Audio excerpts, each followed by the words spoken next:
Terminal velocity हमारा आज का टॉपिक है। और ये हमारे फर्स्ट ईयर में क्लास 11 में फ्लूइड डायनामिक्स के चैप्टर में टॉपिक अवेलेबल है। सिंपल अगर हम डेफिनेशन के थ्रू जाएं तो इसमें कुछ की टर्म्स हैं जिनके मुताबिक हमने इस की डेफिनेशन को समझना है। ठीक है, बहुत इंपॉर्टेंट और बहुत ही कॉन्सेप्चुअल टॉपिक है। तो इसकी जो टर्म्स हैं वो मैं यहाँ पर रीड आउट करता हूँ और फिर मैं मार्क करता हूँ कि क्या क्या चीज़ें हैं जिसको हमने यहाँ पर मेंशन करना है। The first thing is the that the constant maximum velocity. ठीक है, अब इसमें तीन चीज़ें हैं: कांस्टेंट, मैक्सिमम, वेलोसिटी। ठीक है, मतलब यह है कि बेसिकली तो हम बात कर रहे हैं यहाँ पर किसी वेलोसिटी के बारे में, लेकिन उसमें जो पॉइंट होगा वो क्या होगा कि वो कांस्टेंट भी होनी चाहिए है, ये उसकी एक करेक्टरिस्टिक होगी, वो मैक्सिमम भी होगी इस मोशन के दौरान। ठीक है, और ज़ाहिर है तीसरी चीज़ ज़ाहिर है वो बाई नेचर क्या है, एक वेलोसिटी है।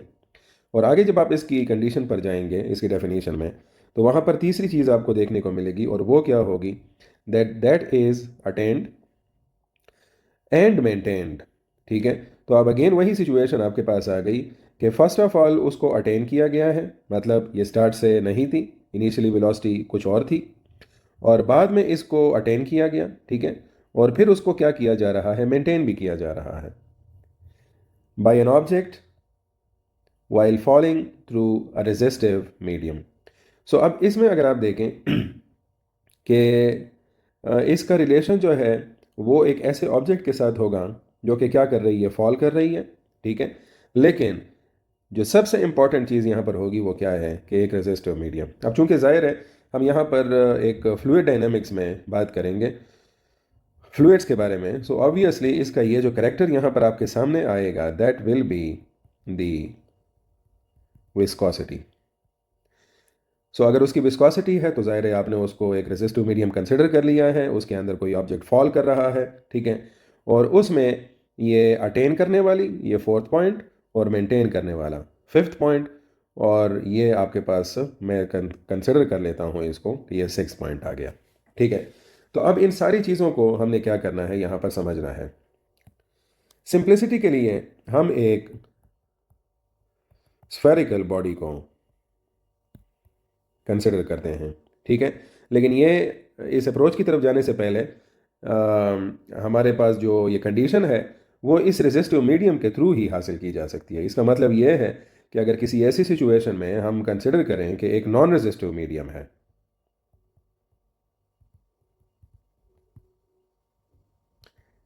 तो एक नॉन रेजिस्टिव मीडियम में टर्मिनल वेलोसिटी आपको हासिल नहीं हो सकती। तो इस तरह से क्वेश्चन भी आपके पास आ सकता है एमसीक्यू बेस्ड कि एक नॉन रेजिस्टिव मीडियम में अगर एक ऑब्जेक्ट फॉल कर रहा है तो क्या उसकी टर्मिनल वेलोसिटी हो सकती है या उसकी टर्मिनल वेलोसिटी कितनी होगी।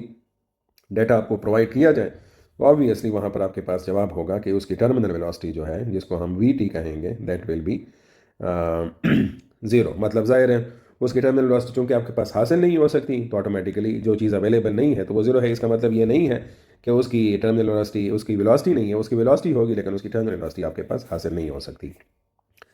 चैनल को सब्सक्राइब भी करें और लाइक भी करें। ठीक है, और बेल आइकन भी प्रेस करें बिकॉज़ इस तरह की कलरफुल और अमेजिंग वीडियोस आपको देखने को मिलेंगी और आपका कॉन्सेप्ट जो है वो बिल्डअप होगा, चाहे आप नॉर्मल एफएससी की प्रिपरेशन कर रहे हैं या जनरल अंडरस्टैंडिंग की बात कर रहे हैं या इंजीनियरिंग यूनिवर्सिटीज़ के लिए प्रिपरेशन कर रहे हैं। ओके, आते हैं टॉपिक की तरफ।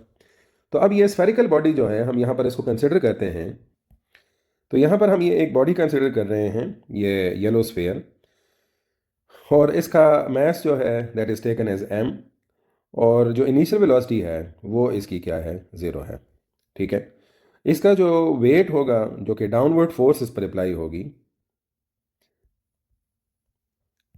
दैट विल बी डब्ल्यू, जिसकी वैल्यू एम जी के बराबर होगी। ठीक है, और अगर मैं यहाँ पर ड्रैग फोर्स की बात करूँ, ठीक है, ड्रैग फोर्स आपको मालूम होना चाहिए है कि एफ डी किसके बराबर है, six pi eta R V के। और यहाँ पर मैं ये थोड़ा सा एक रिमाइंडर दे दूँ कि ईटा जो है दैट इज़ विस्कोसिटी, आर जो है वो रेडियस है, और वी क्या है, वेलोसिटी है। ठीक है। सो इनिशियली चूंकि वेलोसिटी की वैल्यू यहाँ पर क्या है, 0 है, सो इस वजह से ड्रैग फोर्स की वैल्यू भी हमारे पास क्या होगी, 0 होगी। और ज़ाहिर है ड्रैग फोर्स में ये तीनों जो पॉइंट्स हैं, that is this viscosity, radius और स्पीड, ये तीनों रोल प्ले कर रहे हैं। सो फर्स्ट ऑफ ऑल आपके पास यहाँ पर क्या है, सिचुएशन है, लेट्स से मैं इसको पॉइंट भी दे देता हूँ कि मैं पॉइंट ए पर ये चीज़ ऑब्जर्व कर रहा हूँ, ठीक है। तो यहाँ पर डाउनवर्ड फोर्स जो है वो क्या है, एग्जिस्ट करती है, और वो क्या है, W = mg। कोई भी अपवर्ड फोर्स नहीं है, ना कोई अपोजिंग फोर्स है, क्योंकि ज़ाहिर है ये नीचे की तरफ आ ही नहीं रही, तो ड्रैग फोर्स की वैल्यू 0 है। Then we allow it to fall, ठीक है। ए से क्या करते हैं, हम उसको बी की तरफ अलाउ करते हैं कि या क्या करें, फॉल करें, और डायरेक्शन ऑफ फॉल जो है वो हम यहाँ पर शो कर देते हैं, ठीक है। ये इसकी डायरेक्शन ऑफ फॉल है। अब इस सिचुएशन में जब इसकी स्पीड में इंक्रीज आएगा, सो यहाँ पर पॉइंट बी पर इसकी जो वेलोसिटी है ये अब नॉन ज़ीरो होगी। क्योंकि ये वेलोसिटी नॉन ज़ीरो होगी तो एफ डी की वैल्यू भी हमारे पास अब नॉन ज़ीरो हो जाएगी। स्टिल अगर हम क्वेश्चन करें कि वेट की वैल्यू क्या है, so it is remaining same mg। अब इसको मैं थोड़ा सा आपके सामने एक एग्जाम्पल के तौर पर भी रख लेता हूँ, न्यूमेरिकल कि मिसाल के तौर पर अगर मैं कहता हूँ कि जी की वैल्यू है 10 मीटर पर सेकंड स्क्वायर और मैस है 1 किलोग्राम, ये मैंने सिंप्लिसिटी के तौर पर ले लिया है। सो वेट की वैल्यू क्या हो जाएगी, 10 न्यूटन। इसका मतलब यह है कि इसकी न्यूमेरिकल वैल्यू वेट की 10 न्यूटन है। और अब यहाँ पर जो पॉइंट ए था इस केस में, ठीक है, यहाँ पर नेट फोर्स की वैल्यू जो थी वो क्या थी, 10 न्यूटन थी। क्यों, क्योंकि जाहिर है डाउनवर्ड फोर्स कोई नहीं थी, सॉरी अपवर्ड फोर्स कोई नहीं थी। लेकिन अब यहाँ पर पॉइंट बी पर चूंकि ड्रैग फोर्स की जो डायरेक्शन है वो है अपवर्ड, ठीक है। सो बिल्कुल अब ये डाउनवर्ड और अपवर्ड फोर्सेस एक दूसरे के क्या करेंगी, मुखालफत करेंगी। और इस मुखालफत में पॉइंट बी पर क्या होगा, बी पर जो एफ नेट है, net force, that will be equal to W minus F D. और ये मैं बताता जाऊं कि ये एटलीस्ट 10 के बराबर नहीं होगा अभी, ठीक है, ये 10 से कम होगा। क्यों, क्योंकि ज़ाहिर है अगर मैं एफ डी की वैल्यू लेट से किसी एक नंबर से, क्योंकि ज़ाहिर है इसकी वेलोसिटी की वैल्यू इंक्रीज़ हो रही है, और मैं अगर इसकी वैल्यू 2 न्यूटन भी ले लूँ, तो यहाँ पर जो पॉइंट बी पर एफ नेट की वैल्यू होगी that will B 8 Newton, that is 10 - 2।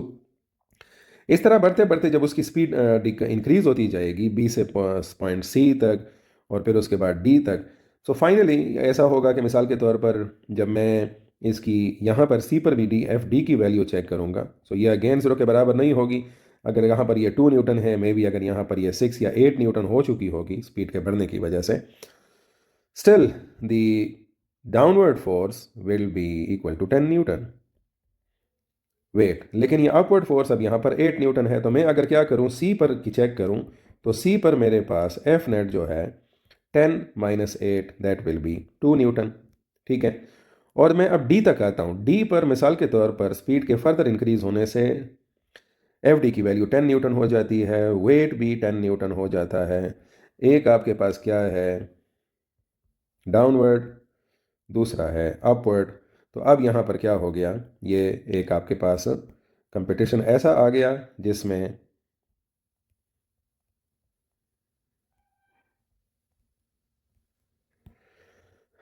इस पॉइंट पर, पॉइंट डी पर आपको क्या मिलेगा कि at point D net force क्या हो जाएगी, F net is equal to 0 newton. और ये क्यों है, क्योंकि एफ डी बराबर हो गया है वेट के। सो इसका मतलब अब क्या हुआ, इसका मतलब ये हुआ कि पॉइंट डी पर अब नेट फोर्स जब 0 हो गई है, तो फर्स्ट लॉ ऑफ मोशन क्या बताता है हमें, हमें यही बताता है कि अगर एक्सटर्नल फोर्स नेट फोर्स की वैल्यू 0 है, तो अगर एक बॉडी रेस्ट में है तो रेस्ट में रहेगी, लेकिन अगर एक बॉडी मूव कर रही है तो उसी स्पीड से मूव करेगी। तो इसका मतलब यह हुआ कि डी तक इसकी जितनी भी वेलोसिटी थी, इसके बाद इसकी वेलोसिटी में चेंज नहीं आएगा, and after D to E and then E to F, जो कि इसका स्ट्राइकिंग पॉइंट होगा ग्राउंड के साथ, ठीक है। ये तो इस पॉइंट पर, इस पॉइंट तक, मतलब डी से ई तक, ठीक है, फिर ई से एफ तक, ये कॉन्टिन्यूसली, मिसाल के तौर पर से फॉर एग्जांपल यहाँ पर मैं कोई एक न्यूमेरिकल वैल्यू इसको दे देता हूँ कि यहाँ पर मिसाल के तौर पर वी की वैल्यू जो थी वो 10 मीटर पर सेकंड तक आ गई थी। तो अब ये v पर भी यही होगी, e पर भी यही होगी, 10 मीटर पर सेकंड होगी, f पर भी स्ट्राइक करते वक्त भी 10 मीटर पर सेकंड होगी, क्योंकि जब नेट फोर्स 0 हो जाती है तो आपके पास एक्सेलरेशन की वैल्यू 0 हो जाएगी, इसमें फर्दर इंक्रीज नहीं आएगा। और अब आप देखें ना हमारा वो पॉइंट कि अटेंड एंड मेंटेन्ड, तो डी तक आते आते उसने क्या कर लिया है, अटेन कर लिया है, और एफ तक वो क्या करेगा, मेंटेन करेगा। तो तब ये आपके पास सिचुएशन आ जाती है। दूसरी बात ये कि कांस्टेंट और मैक्सिमम जो पॉइंट नंबर 1 और 2 थे, तो इसका मतलब ये क्या हुआ कि 10 के बाद ये सारा रीजन जो है ये कांस्टेंट वेलोसिटी का हो गया, डी से लेकर एफ तक, और ये इस पूरे जर्नी की पॉइंट ए से लेकर पॉइंट एफ तक मैक्सिमम वेलोसिटी हो गई, और वो क्या हो गई, 10। तो आपके डेफिनेशन के सारे पॉइंट्स जो हैं वो यहाँ पर एक्सप्लेनेशन में आ गए हैं। अब जब ये कंडीशन आपके पास आ गई है, so now we can deduce the final result. और वो कैसे हम निकाल सकते हैं, वो हम ऐसे निकाल सकते हैं कि एफ डी को आप वेट के बराबर कर दें। जब आप एफ डी की वैल्यू लगाएंगे 6 पाई ईटा आर वी, और मैं इसको वी टी अब लिख रहा हूँ बिकॉज ये खास कंडीशन के मुताबिक वेट के बराबर आ गई है। सो इसमें आप क्या कर सकते हैं, अगर मैं वी टी की वैल्यू सेपरेट करना चाहता हूँ, दिस वन, ठीक है, तो बाकी ये जो टर्म है ये वाली, इसको हम क्या कर लेंगे, दूसरी साइड पे डिनोमिनेटर में ले जाएंगे, and so we T will be equal to mg divided by 6 pi eta r। इससे रिलेटेड एक ख़ास इंफॉर्मेशन है, लेकिन वो मैं आपको बाद में बताऊंगा, ठीक है। सो स्पेशल केस है ये, ठीक है, इसको फिर हम बाद में डिस्कस करेंगे। फर्स्ट ऑफ ऑल हम थोड़ा सा इसको आगे की तरफ लेकर आते हैं, और हम ये देखते हैं कि डेंसिटी जो है वो मास पर यूनिट वॉल्यूम के बराबर है। अगर मैं एक स्फेरिकल ऑब्जेक्ट ले रहा हूँ, तो स्फेरिकल ऑब्जेक्ट के लिए वॉल्यूम की वैल्यू बनती है 4/3 पाई आर क्यूब। सो मैं एम को इस तरह लिख लूँगा कि M will be equal to volume into density, ठीक है, ये वाली टर्म जो है this is used for density, और v की जगह अब आप इसकी वैल्यू लगा दें, ये वाली। So that will become 4/3 pi r cube रो।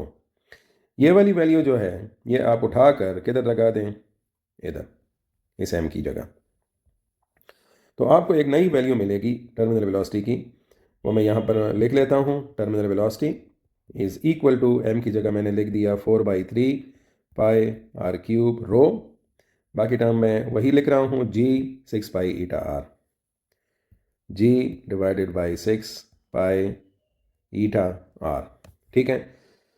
अब इसमें थोड़ी बहुत कैंसिलेशन हम कर दें। कैंसिलेशन में क्या हो जाएगा कि एक r और r क्यूब के साथ कैंसिल होकर ये r² आ जाएगा, ये पाई कैंसिल आउट हो जाएगा, 2 2s are 4, 2 3s are 6, result क्या आएगा, 2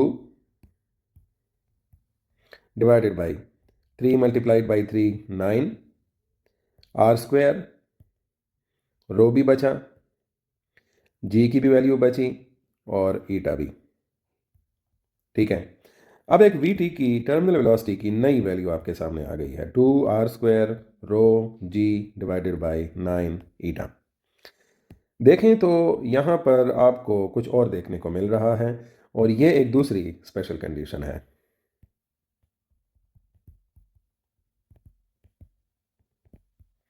अब ये स्पेशल केसेस, वो पहला जो केस था वो केस नंबर 1 था, ठीक है, ये वाला जो है ये केस नंबर 2 है। अब ज़रा इधर आ जाएं।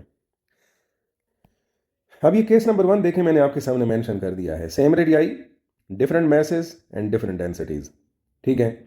तो अब आप देखें कि एक आपके पास है मैस 3 किलोग्राम जो कि 1 क्यूबिक मीटर के वॉल्यूम पे डिस्ट्रीब्यूटेड है, फिर दूसरा है 4 किलोग्राम जो कि 1 क्यूबिक मीटर पे डिस्ट्रीब्यूटेड है, और तीसरा है 6 किलोग्राम 1 क्यूबिक मीटर। ये मैंने रैंडमली 3 एग्जांपल्स दी हुई हैं। अब आप देखें कि तीनों के लिए जो रेडियस है वो सेम है, ठीक है। तो अगर ये रेडियस सेम है तो ऑटोमेटिकली जिसका जितना मैस ज़्यादा होगा, 3 4 6, उसकी टर्मिनल वेलोसिटी उतनी ही ज़्यादा होगी, ठीक है। मिसाल के तौर पर जो 6 किलोग्राम होगा उसकी टर्मिनल वेलोसिटी सबसे ज़्यादा होगी, ठीक है। फिर उसके बाद ये आपके पास फर्स्ट नंबर पे आएगा वेलोसिटी के लिहाज से, फोर्थ वाला जो है ये सेकंड नंबर पे आएगा, और थर्ड वाला जो है ये थर्ड नंबर पे आएगा।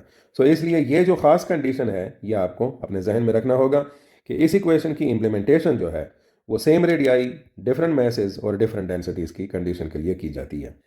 अब यहाँ पर इस कंडीशन को देखें कि आपके पास क्या है, सेम डेंसिटीज़ लेकिन डिफरेंट रेडियाई, ठीक है, और उनके रिजल्ट्स आप देखें। एक में हमने लिया है 3 किलोग्राम पर मीटर क्यूब 1 मीटर क्यूब, दूसरा है 6 किलोग्राम पर 2 मीटर क्यूब, और तीसरा है 3 किलोग्राम पर मीटर क्यूब। अगर आप इनकी डेंसिटीज़ को देखें तो डेंसिटी सबकी बराबर हैं। इसका भी 3 किलोग्राम पर मीटर क्यूब है, इसको भी अगर आप सिंप्लीफाई करें सेकंड वाले को तो इसका भी 3 किलोग्राम पर मीटर क्यूब आ जाता है, और थर्ड वन को भी अगर आप सिंप्लीफाई करें तो ये भी 3 किलोग्राम पर मीटर क्यूब आ जाता है। लेकिन ज़ाहिर है अगर आप देख लें कि इसको मैं ए, बी और सी कंसिडर करूं तो सी के पास सबसे ज़्यादा मैस है, फिर उसके बाद बी के पास है, फिर ए के पास है, लेकिन इक्वेशन में आपको कोई मैस की वैल्यू नहीं नज़र आ रही। तो इसलिए उसका इंडिकेटर जो है वो आपने क्या कर दिया है, ज़्यादा वॉल्यूम के साथ रख दिया है, मतलब ज़्यादा रेडियस। तो जिसका जितना ज़्यादा रेडियस होगा उसकी स्पीड जो है डेंसिटी टर्मिनल वेलोसिटी उतनी ही ज़्यादा होगी। क्योंकि आपने डेंसिटीज़ को सेम कर दिया है तो ऑटोमेटिकली इसका भी इफेक्ट यहाँ पर ख़त्म हो गया। क्योंकि एक ही मटेरियल मीडियम में चल रहे हैं तो विस्कोसिटी भी सबके लिए बराबर हो गई, जी भी सबके लिए बराबर है। So the only thing which is going to affect which is going to change the values, जिसके चेंज होने से हम टर्मिनल वेलोसिटी चेंज करेंगे, वो हमारे पास क्या होगी, रेडियस। सो इस वजह से V T is directly proportional to R square from this special case. और यहाँ पर जो आपको रिजल्ट मिलता है वो क्या मिलता है कि V T is directly proportional to M, ठीक है। सो इन इस ओवरऑल कंक्लूजन से हमारे पास ये चीज़ आ जाती है कि अगर आपके पास इस इक्वेशन का मटेरियल अवेलेबल है, ठीक है, या इस इक्वेशन का मटेरियल अवेलेबल है, न्यूमेरिकल पॉइंट ऑफ व्यू से तो आपकी अंडरस्टैंडिंग हो जाती है। लेकिन अक्सर स्टूडेंट्स के जहन में ये बात आती है कि यहाँ पर आर क्यों इग्नोर कर दिया गया है। मैंने आपको ये बात कही है कि ये सेम रेडियाई है, तो ऑटोमेटिकली रेडियस का इफेक्ट यहाँ पर आप नहीं देख सकते। अगर आपको रेडियस का इफेक्ट देखना है so you have to come to this condition. So I hope so यहाँ पर जो टर्मिनल वेलोसिटी के रिलेटेड आपके पास आपके जहन में कोई ऐसा पॉइंट था तो ये सॉल्व हो चुका होगा, ठीक है।